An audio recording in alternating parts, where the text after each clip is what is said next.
Hey gang, Zippo.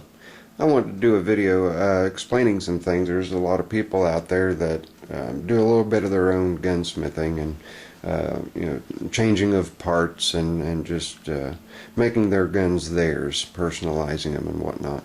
And there's a number of things that you need to really think about going through whenever you make any kind of an internal parts change to any pistol or rifle that you guys have worked on yourself. And that's making sure that you're not building a pipe bomb, and that you're, the work that you're doing is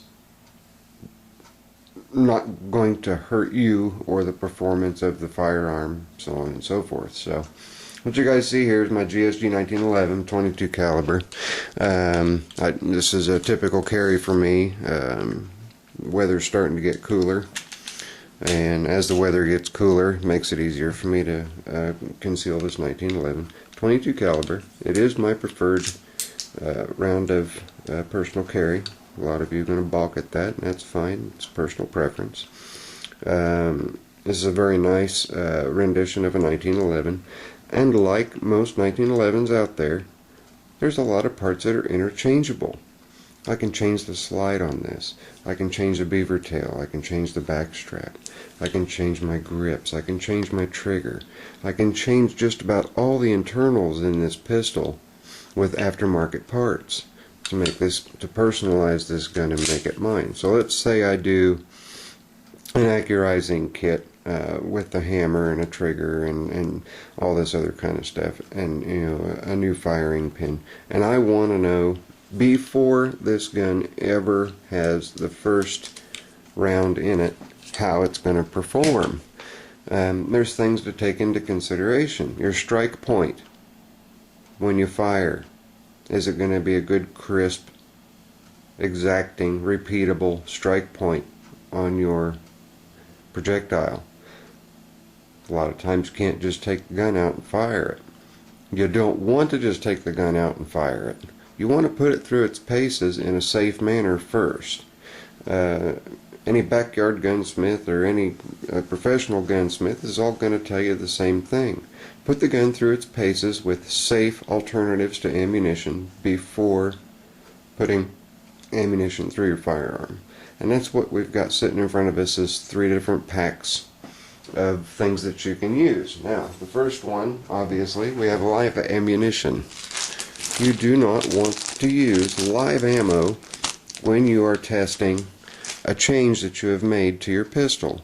If you've done a trigger job and a hammer job and an extractor job or a feed ramp job or any kind of a aftermarket job where you're dropping parts in, you want to be sure that they're going to work right.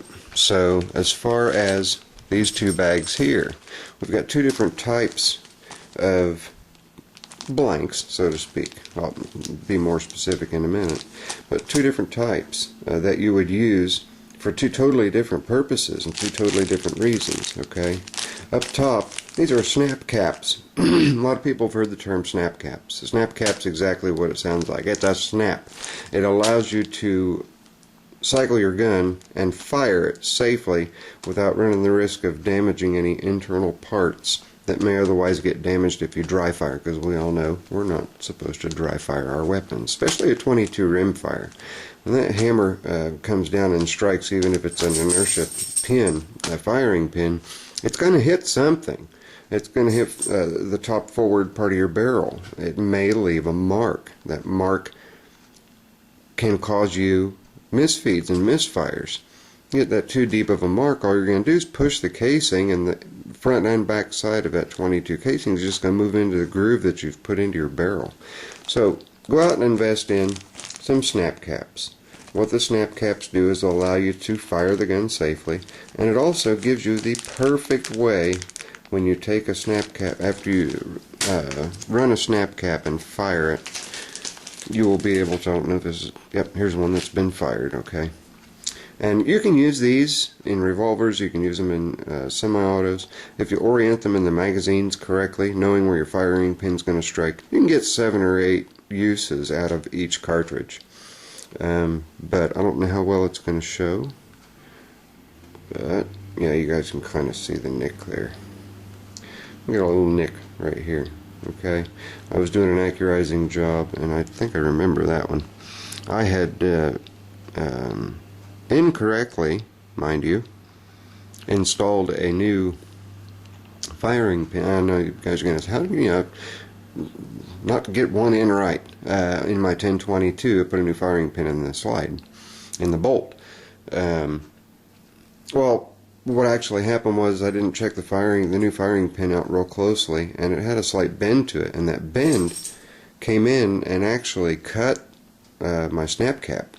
It cut the casing, so I had to take the firing pin back out, straighten out the end of it, and make sure that it was in line. But if not for that snap cap, I'd have been cutting casings and spitting powder out the side of my ejector port on my 1022. That's where it gets important. That's where you guys need to make sure that any job that you do, that your results are going to be what you want them to be, and not turn, like I say, turn a gun or a rifle or pistol or revolver into a pipe bomb.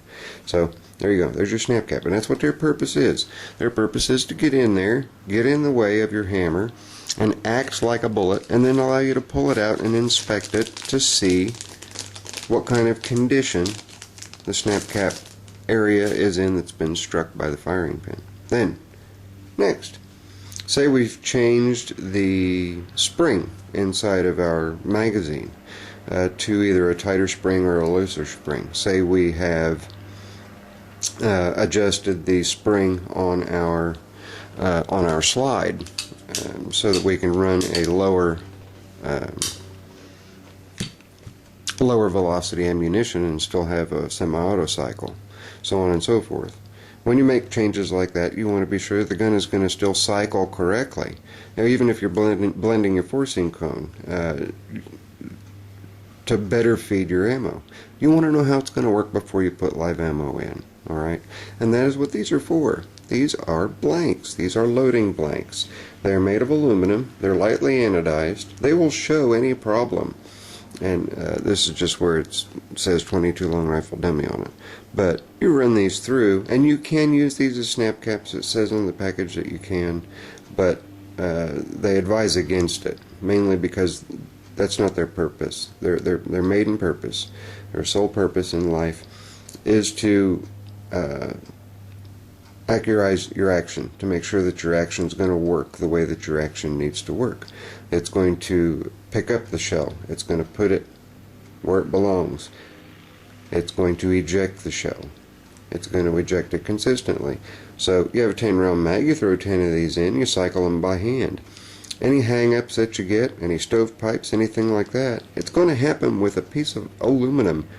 That's not going to hurt you, and it's not going to blow up. I've seen stovepipes that if they get hit just right, especially with a 22 rim fire, they can still fire. You don't want that. So these are two of the items that I suggest that any home gunsmith or any home hobbyist that's going to be doing changes and making changes to their own firearms picks up. Okay, you're talking $12 a pack here for the blue, and for the orange, $6, $7 a pack. You get anywhere from 12 to 25 pieces. Get as many as you need, or as few as you can live with, so that you can make sure that your firearm is going to function the way that it's supposed to function before it ever goes out to the range or goes outside and fires live ammunition. And that's all I've got for this video. Hope you guys enjoy. Please subscribe if you haven't already. Tell your friends that there's this crazy dude Zippo. He's into tractors, he's into lighters, he's into knives, he's into guns, he's into small engines, and just spread the word. I love getting the comments. Helps keep my spirits up, knowing that I'm doing something to help out the YouTube community. I've got a bunch of friends in the YouTube community on all venues that I'm interested in, and I'm always up for making new friends. So please leave your comments, subscribe if you haven't already, and even if there are negative comments, that's fine.